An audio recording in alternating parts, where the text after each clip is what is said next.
ഇവിടെ US-ലുള്ള ലൈഫിൽ എനിക്കിഷ്ടപ്പെട്ട കുറേ കാര്യങ്ങൾ ഒരെണ്ണം എന്ന് പറയുന്നത് ഈ സീസൺസ് ചേഞ്ച് ആണ് കേട്ടോ. വിൻ്റർ കഴിഞ്ഞ് സ്പ്രിംഗ് ആകുമ്പോൾ ഈ ട്രീസിൽ നിറയെ ഫ്ലവേഴ്സ് ആയിരിക്കും. ഇതാണ് ചെറി ബ്ലോസം. അത് കഴിയുമ്പോൾ ഡാഫഡിൽസ് വന്നു തുടങ്ങും. പിന്നെ ഹയാസിന്താണ് ഈ പൂവ്. ഇതെല്ലാം നല്ല വൈബ്രൻറ്റ് കളേഴ്സ് ആയിരിക്കും. അപ്പോൾ വീടിന് ഫ്രണ്ടിലൊക്കെ നോക്കി കഴിഞ്ഞിട്ടുണ്ടെങ്കിൽ നിറയെ ഡാഫഡിൽസ് ആയിരിക്കും. ഈവൻ റോഡ് സൈഡിലൊക്കെയും ഡാഫഡിൽസ് ആയിരിക്കും. ഈ ഡാഫഡിൽസ് ഒക്കെ വന്ന് ഒരു 1 to 2 weeks കഴിയുമ്പം ട്യൂലിപ്സ് ഒക്കെ വന്നു തുടങ്ങും. ഇതെല്ലാം ഒരു ഓർഡറിലാണ് കേട്ടോ പോയിക്കൊണ്ടിരിക്കുന്നത്. ആ ടെമ്പറേച്ചർ റൈസ് ചെയ്യുന്നതിനനുസരിച്ചാണ് ഓരോ പൂക്കളും വന്ന് തുടങ്ങുന്നത്. ഈ വിൻ്ററിൽ ഇപ്പം ആനിമൽസ് ആണെങ്കിൽ അവർ ഹൈബർനേറ്റ് ചെയ്യാൻ പോകുന്നു. ട്രീസ് ആണെങ്കിൽ അവർ ലീവ്സൊക്കെ കളഞ്ഞ് എങ്ങനെയെങ്കിലും സർവൈവ് ചെയ്യാൻ നോക്കുന്നു. അതൊക്കെ കഴിഞ്ഞ് സ്പ്രിങ് വരുമ്പോൾ എല്ലാവരും ബാക്ക് ടു ലൈഫിൽ. അതുപോലെ ഇവിടെ കുറച്ച് പേര് ലൈഫിലേക്ക് വന്നിട്ടുണ്ട്.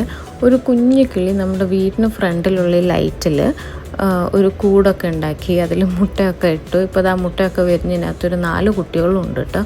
അപ്പോൾ ഇവിടെ രാത്രിയൊക്കെ ടെമ്പറേച്ചർ ഇത്തിരി ഡൗൺ ആവുന്നുണ്ട്. അപ്പോൾ അതുകൊണ്ട് ഈ ബൾബിൻ്റെ ചൂടിലാണ് ഇവർ രാത്രിയൊക്കെ ഇരിക്കുന്നത് കേട്ടോ. ഇനി ലോണിലൊക്കെ പുല്ലുകളൊക്കെ വളർന്നു തുടങ്ങും. അതിൻ്റെ കൂടെ കുറേ വീഡ്സും വളർന്നു തുടങ്ങും. അതിൽ പെട്ട ഒരു വീടാണ് ഈ കാണുന്ന ഡാൻഡലിയൻസ്. ഇത് നമ്മളിങ്ങനെ എപ്പോഴും എടുത്തിട്ട് ഊതത്തില്ലേ അത്. പിന്നെ വരുന്നത് നമ്മൾ പെരനിയലായിട്ടുള്ള ഏതെങ്കിലും ഫ്രൂട്ട് ട്രീസൊക്കെ നമ്മൾ നട്ടിട്ടുണ്ടെങ്കിൽ അതൊക്കെ ഇപ്പോഴാണ് വളർന്നു തുടങ്ങുക കേട്ടോ. ഇത് ഗ്രേപ്സിൻ്റെ ചെടിയാണ്. ഇതിൽ ഇതാ പതുക്കെ ഗ്രേപ്പിൻ്റെ മുട്ടൊക്കെ വന്നു തുടങ്ങിയിട്ടുണ്ട്. പിന്നെ ഇനി ജൂൺ ആയി കഴിയുമ്പം വേറെ സെറ്റ് ഓഫ് ഫ്ലവേഴ്സ്. റോഡൻഡ്രൻ എന്നാണ് ഈ ചെടീൻ്റെ പേര്. ഇതൊരു ബഞ്ച് ഓഫ് പിങ്ക് ഫ്ലവേഴ്സ് ആയിട്ടാണ് ഇരിക്കുക. എല്ലാ വീടിൻ്റെ ഫ്രണ്ടിലും ഇത് മസ്റ്റ് ആയിരിക്കും. ഓൾമോസ്റ്റ് എല്ലാ വീടിൻ്റെ ഫ്രണ്ടിലും ഇത് കാണും കേട്ടോ. പിന്നെ പിയണീസ് ഉണ്ടാവും.